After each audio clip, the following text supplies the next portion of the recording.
Ding.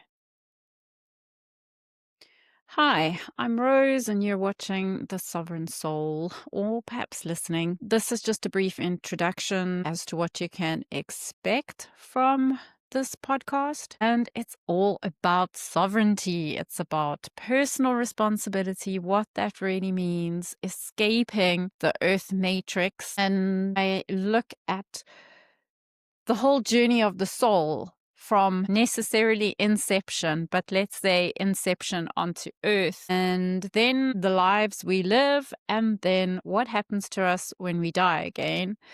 And how do we reclaim our sovereignty every step on the way of the way? And also, how have we lost our sovereignty every step of the way?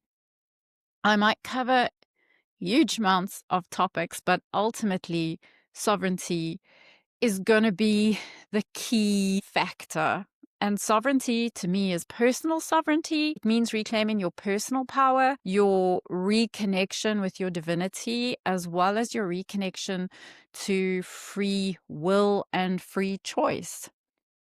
And that means that the truth is the thing that's going to set you free. It can be no other way, because if you don't have all the facts, all the information, you can't really make a sovereign choice. And if a person's living in denial, you can't make a sovereign choice. If you're living in a space of cognitive dissonance, you can't make a sovereign choice if you're too afraid to look at the truth because it's not too pretty or ugly or downright shocking and devastating and sometimes really evil.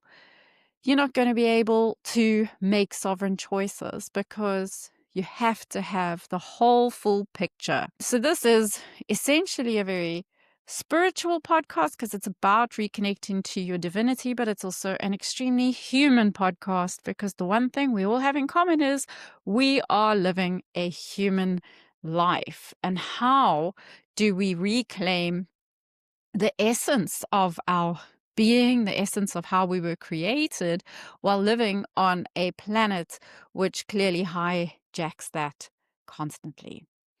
So that's what this podcast is about. If it appeals to you, you can subscribe. And if not, maybe there's just a couple of seeds that might be planted and you watch a one-off one. But either way, I am extremely happy to be sharing this information with you and also to meet fellow searchers along the line.